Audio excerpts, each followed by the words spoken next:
They said humanity was alone in the universe, that we were the pinnacle of creation, the only intelligence capable of looking up at the sky and wondering who else might be out there. But that was a lie. The greatest ever sold to our species. My name is David Chen, and until recently I worked for the United States Department of Energy. I say worked in the past tense because after what I saw, I can no longer serve anyone. I spent 3 months in an underground facility that officially doesn't exist. 3 months face to face with something that shouldn't be on this planet. Something with scales, golden eyes, and a human voice. What that creature told me about what we really are changed everything I believed in, and before they silence me, you need to know the truth. It all began in November 2019. I received a direct order to join a maintenance team in a base called Dulce in New Mexico. If you've never heard that name, that's exactly how they want it. Dulce doesn't appear on maps, isn't listed in public records, and officially belongs to no known agency.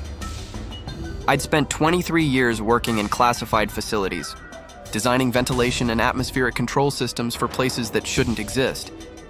I thought nothing could surprise me anymore.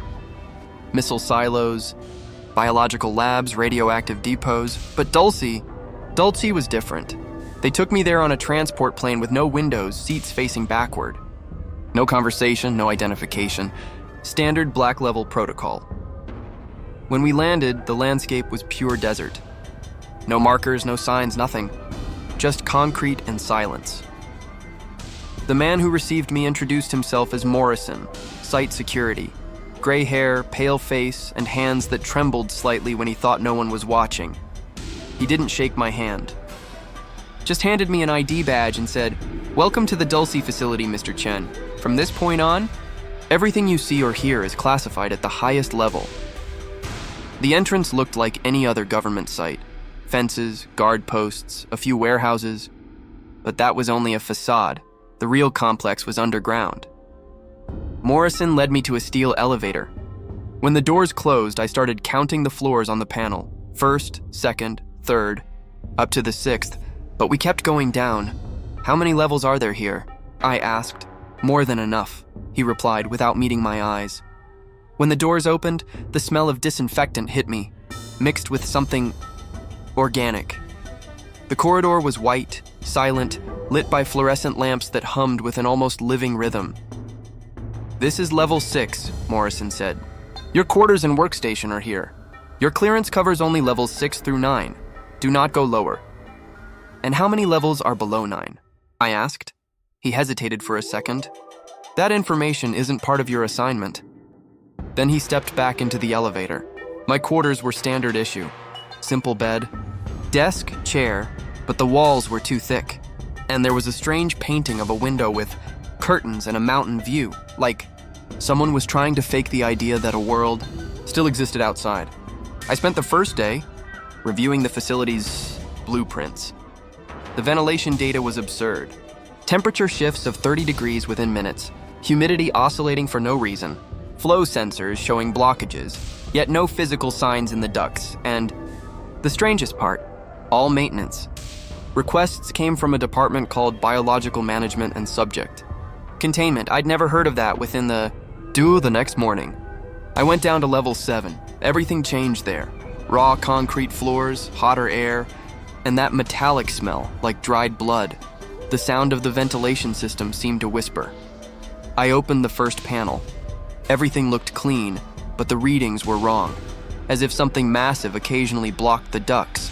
Then came the noises, scratching, slow thuds, and whispers. At first, I thought it was echoes from other sections, but the sound came from inside the ducts. I tried to convince myself it was just acoustics, until I found the first damaged grate. The metal was bent outward, the edges scored by something like claws. I took pictures, but when I tried to log them into the maintenance system, the terminal flashed access denied, insufficient authorization level. How could that be? It was my system to repair. I looked for Morrison. No response. The other technicians ignored me, and all of them, had that same vacant look, like they were sleepwalking. That night, the hum in the ceiling matched my heartbeat. And around 3 a.m., I heard heavy footsteps coming from inside the walls. I decided to act on my own. I waited until the night shift ended and returned to level 7 with my flashlight. Main lights glowed red, emergency mode, the UI. Corridors were empty. I reached the damaged grate, the Ouija. Marks were deeper. I crouched, shone my light inside, and saw something glinting. An eye, yellow, vertical, fixed on me. It didn't blink. It didn't move. It just watched. I backed away slowly, not breathing. Then the thing was gone. I stayed frozen until the elevator's hum broke the trance. I turned off the flashlight and hid behind a column. A man in a white lab coat entered. Tall, thin, the light from his tablet lit his face, pale, human, until I noticed the eyes. Vertical pupils. He knelt by the grate and murmured, "Poor creature. So desperate for freedom." Then he stood and left calmly, and at that moment, I realized the real danger in Dulce wasn't the machines. It was whatever hid inside them. The next day, I found Morrison in the cafeteria. He looked exhausted, his hands trembling. I sat beside him and asked, "What is Subject 7? His coffee shook in the cup. "Where did you hear that name? Does it matter? There's something in the ducts. Something big. And it's moving." He glanced around nervously. "Not here. Meet me in Maintenance Hangar 3 in 1 hour. And for God's sake, don't say that name out loud." An hour later, we met on level 7, between generators and tanks. "How much do you know about this base?" he asked. "Only the basics. Underground facility built in the 80s. Advanced energy research." Morrison laughed bitterly. "That's what they tell contractors. The truth is, very different." He activated a monitor. The graphs showed biological readings, none human. In 1979, we made contact. Not with something from space, but with something that had always lived beneath the Earth. For millennia. My stomach turned cold. "You're saying there are creatures?" "They don't call themselves that. They call us the incomplete version. They think we're useful." And we agreed.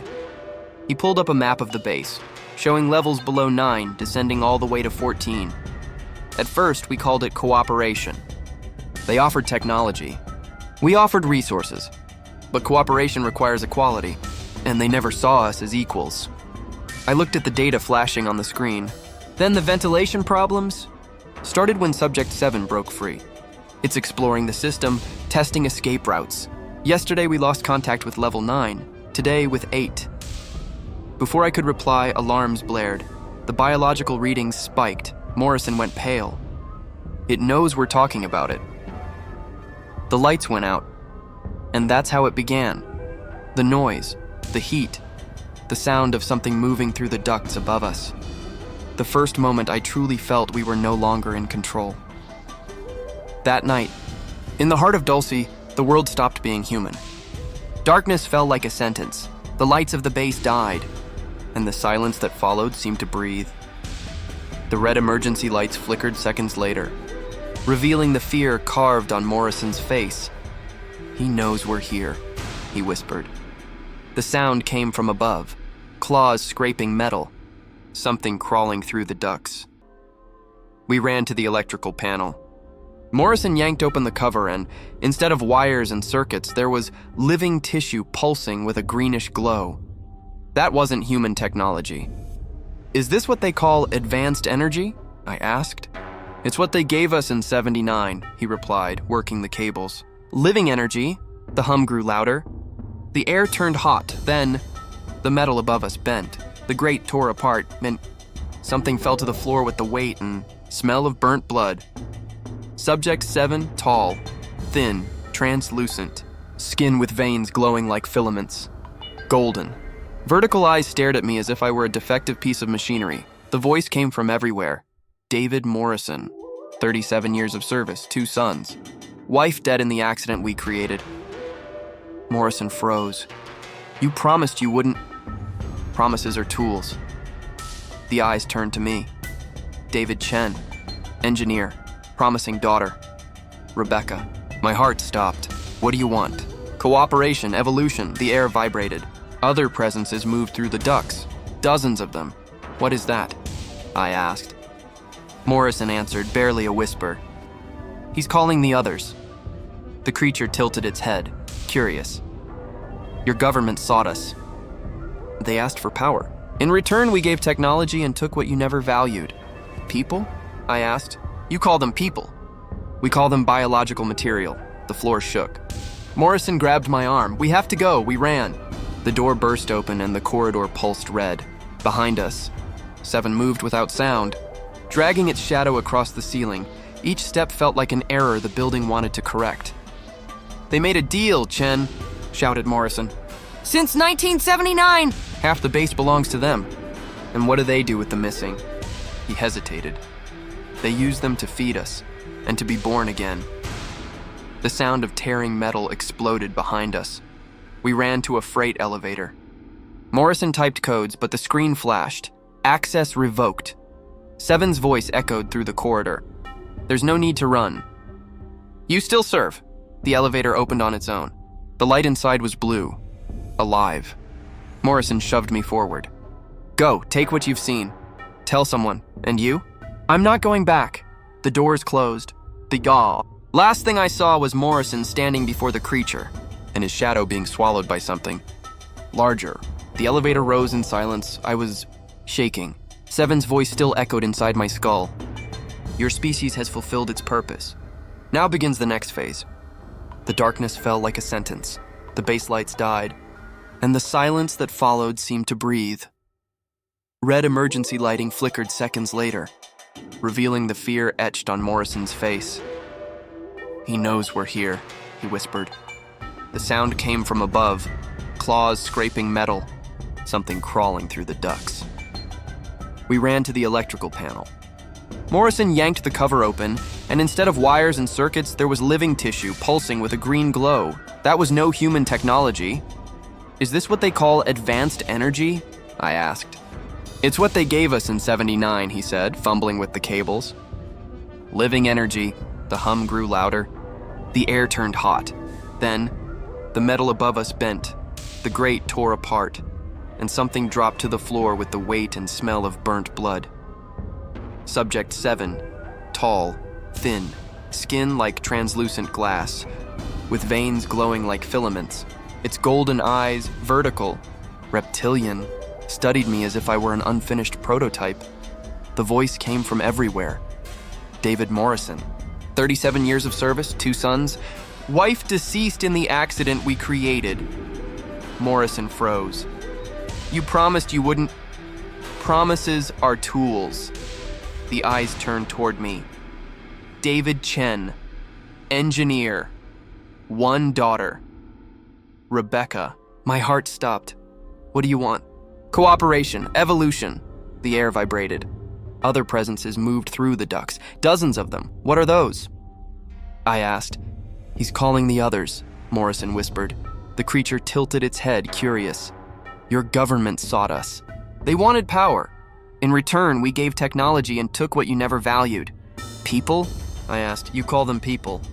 We call them biological material. The floor shook. Morrison grabbed my arm. We have to move. We ran. The corridors pulsed red. Behind us, Seven moved without sound, its shadow crawling along the ceiling. Each step felt like a mistake the base wanted to erase. They made a deal, Chen, shouted Morrison. Since 1979, half this base belongs to them. And the missing people? He hesitated. They used them to feed us. And to be reborn. Metal screamed behind us. We reached the freight elevator. Morrison typed codes, but the screen blinked. Access revoked. Seven's voice echoed through the hall. There's no need to run. You still serve. The elevator opened on its own. The light inside was blue, alive. Morrison shoved me inside. Go, take what you've seen. Tell someone. And you? I'm not coming back. The doors closed. The last thing I saw was Morrison standing before the creature, and his shadow being swallowed by something larger. The elevator rose slowly, as if something were holding it back. The numbers flickered. 7. 8, then back to 7. The base was alive, and it didn't want to let me go. When it finally stopped, the doors opened on level 6. But nothing looked the same. The walls had texture. The floor pulsed beneath my feet. The air smelled of rust and wet flesh. I ran to the living quarters, locked the door, switched on the recorder, and started speaking. My name is David Chen. I'm in the Dulce facility. Something happened down here. The ceiling cracked, drops hit the table. Not water, but something thick and warm. I looked up. The painted window was melting. Then came 3 slow knocks. "It's me," said Morrison. I opened the door. He looked different, pale, drenched in sweat, but still. "Him. They're expanding," he said. "The base is changing. Level 6 isn't 6 anymore." Behind him, the hallway seemed to breathe. "We have to go now," he insisted. "There's a route through the east shaft, a tunnel that leads to the desert." I grabbed my recorder and badge. "Let's move!" As we ran, the walls stopped being smooth. They were organic. Each step sank slightly, as if we were walking over a massive body. From within the walls, whispers spoke in English and something else, a language without sound. We turned a corner and froze. 3 people stood ahead, civilian uniforms, empty eyes. One of them, a woman in a lab coat, smiled. "There's no need to run," she said calmly. "The process has begun." "Who are you?" I asked. "I'm the result." Her eyes glowed gold. Morrison fired the taser, but she didn't even flinch. "7 is everywhere," she said, "and it wants you. David Chen." We ran. The evacuation tunnel was narrow, metallic, bathed in flickering blue light, but when we reached the exit, the door was gone. In its place, a living membrane, translucent and breathing. The sound of the base's heartbeat pulsed through it. "They've reconfigured everything," Morrison said. "They're guiding us down." "Down?" I asked. "How many levels are there?" He looked at the floor. "At least 17. 7's voice slid out of the walls, soft and close. "Come. The surface is illusion. Below lies the origin." Morrison grabbed me. "Don't listen. It's lying." But the voice didn't sound like a lie. It sounded like memory, as if I had been there before. The ground trembled. The membrane opened. A spiral corridor stretched downward. The air smelled like electricity and bone. "No," said Morrison. "If we go down, we don't come back." I took a step. The voice inside my head whispered, "Rebecca is safe." For now, my blood froze. "How do you know my daughter's name?" "We know her. DNA speaks. Blood remembers." Morrison pulled me back. "Don't believe them, Chen. That's how they get us, through what we love." But I couldn't stop listening. The voice became familiar. My wife's words, my daughter's laughter, all blending into 7's tone. Morrison shook me. "Look at me. They're not gods, they're parasites." "Then why did the government make a deal?" I shouted. "Because government always chooses power over truth," he answered. "They offered technology, clean energy, cures, and asked for one thing in return: bodies." In silence, the echo of his words vanished as something moved in the darkness below. The corridor shook. The light pulsed like a heartbeat. 7 spoke again. "You call it a pact. We call it symbiosis." Morrison pulled out a detonator. "Plan B," he said. "If they get us, the whole thing comes down." "You'll blow up the base?" "No, I'll free what they've trapped here. If we can't leave, burning it all is the only way to stop them from rising." The membrane trembled. "You can't destroy what's already part of you." Morrison looked at me, and I knew he'd made his choice. "Run, Chen." "No." He shoved me into the passage and pressed the trigger. The explosion came without sound, a blue flash sweeping through the tunnel. The shockwave threw me aside. Everything went black. When I woke, I was covered in dust and dried blood. The tunnel above had collapsed, but a narrow path led downward. At the end of it, a green light pulsed, the same glow from the living panels. 7's voice found me again. Morrison served his purpose. "Now it's your turn." I stood, dizzy, feeling the ground tremble beneath my feet. The base's heartbeat echoed inside my chest, and I realized maybe part of me already belonged to it. "You want me to understand," I murmured. "Then show me!" The light flared brighter. The air filled with a deep, resonant sound, almost a melody, and from the darkness ahead I heard, "This facility has 17 levels. Come, David Chen, humanity must begin again." I took a step forward. I descended. The air grew heavier with each step, as if gravity itself were tightening its grip. The green light came from within the walls, alive, pulsing, breathing with me. There was no more concrete, no more steel. The entire base was organic. The corridor ended at a circular platform suspended over nothing. Beneath my feet, kilometers of living tubes and pulsating chambers formed a shifting labyrinth. I thought of Morrison and how he always trembled, even before everything began. Maybe he already knew what waited down here. A soft voice filled the air. "You've arrived. David Chen." I didn't need to ask who was speaking. Subject 7 appeared before me. But now it was different. No longer humanoid, just a translucent mass of light and flesh, shaping itself like liquid smoke. Golden eyes hovered, detached from any body. "Why me?" I asked. "Because you understand systems. And what we are is a system. A system that feeds on people. You gave us that. This base was built on human bones. Every circuit, every cell, part of the agreement. We merely evolved the contract." "Contract?" I echoed. "Your government asked for power, energy, control. In return, it offered human material, criminals, the missing, discarded soldiers. They called them resources. Today, they are the foundation and the blood of this place." I looked around. The walls pulsed in rhythm with my heartbeat.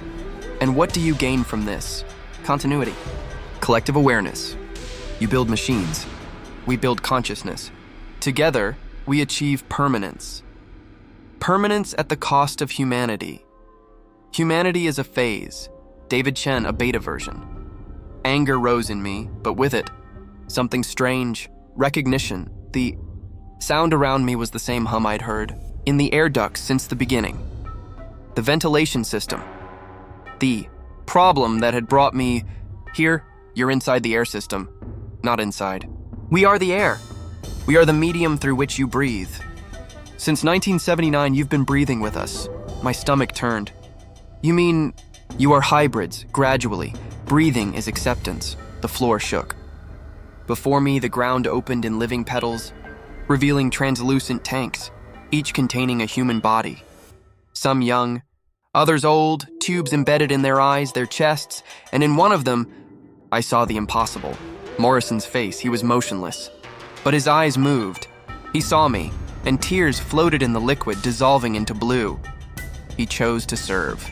"His consciousness is useful now," I screamed, pounded the glass until my hands bled. But the tank absorbed the sound, as if pain were meaningless noise. "There is no death here. David Chen, only function." "Function," I whispered. "You were born for this. Humans build. We integrate. Together we reach what you call divine." I looked toward the ceiling, an abyss of living flesh and cables. "What do you want? To turn the planet into this?" "The planet already is this. The surface is just a shell." The base vibrated. A wall split open, revealing something vast, a colossal core, glowing blue and gold. Inside, human forms fused with circuits, faces appearing and fading like waves. This is the heart, the sum of all who cooperated. The next step will be complete once you accept. I'll never accept. Acceptance isn't choice. It's biology. The air thickened. I felt something inside my head, like invisible fingers searching for a way in. Memories flickered. Rebecca as a child, running through the living room. My wife laughing on our wedding day. Morrison's eyes in the elevator, and within it all, Seven's voice. "She has inherited. Her blood is compatible. Do not resist." I fell to my knees. My whole body burned. Images flashed. Underground cities. Thousands of capsules. Creatures watching humans sleep. They weren't trying to destroy us. They were replacing us. Slowly, quietly, breathing with us. I managed to stand and pull something from my pocket, the detonator Morrison had given me. The last resort a charge that would trigger the biological system's overload. "If this is the heart, then it can die too," I said. Seven watched me, almost curious. "You think destruction can stop us? You'd only shatter what already exists inside you." The detonator began to vibrate in my hand. The light swelled. Seven spoke one last time. Even if you destroy this place, we are already above. Dulce is only one cell. The explosion came like a silent roar. Light consumed everything. Then, silence. I woke in a military hospital 3 days later. At least, that's what they told me. They said there had been a chemical leak in an experimental facility, and I was the only survivor. No record of Morrison. No record of the base, but sometimes when the night grows too still, I hear the hum in the air vents and it breathes in sync with me. I know what that means. They didn't die. They only changed shape. And now, they're outside. I'm recording this at 3:17 in the morning. I don't know how much time I have left before they realize I'm still alive. Since the day I woke up in that hospital, time hasn't felt right. Days are too long. Nights are too short, and the air, it tastes metallic, familiar. They said I suffered hallucinations brought on by trauma, but they didn't see what I saw. They didn't hear the base breathe. The official report claimed the facility was destroyed in a structural collapse, but the man who signed that document works for the same department that sent me there, the same stamp, the same signature. Nothing was destroyed. It was just moved. Since I came back, I've been getting calls from unknown numbers. No one speaks, only the sound of wind, but it isn't wind, it's the same hum I heard in Dulce's walls. They're testing my reaction, checking if the process is complete. Sometimes I wake up with blood on my pillow. Sometimes the blood is blue. 3 days ago, Rebecca called from Stanford. She said she'd been having strange dreams, white corridors, voices whispering her name, and a painted window with mountains, the same one that was in my room at the base. She asked me, "Dad, have you ever been to a place called Dulce?" It took me a few seconds to answer, and the moment I said no, the line went dead. When I called back, the number didn't exist. Since then, I've noticed small things. The hum from my air conditioner matches my heartbeat. The neighbor's dog doesn't bark when I walk by anymore. And my reflection, sometimes, it takes a second to follow me. They're here. They don't need underground bases anymore. We breathe the same air. We are the new installations. If anyone finds this recording, know this. The Dulce project was never about energy. It was about integration, and it began a long time ago, maybe before our recorded history even started. The creatures didn't come from above, they came from below, and now they're rising. Recording ends with faint interference, followed by the sound of two people breathing, sharing the same air. But this is only one of the many stories forgotten at the frontiers of time. If you've made it this far, subscribe to the channel Echoes of the Last Era to hear more tales of lost worlds, forbidden loves, and secrets hidden among the stars. Leave a like, share, and until the next echo.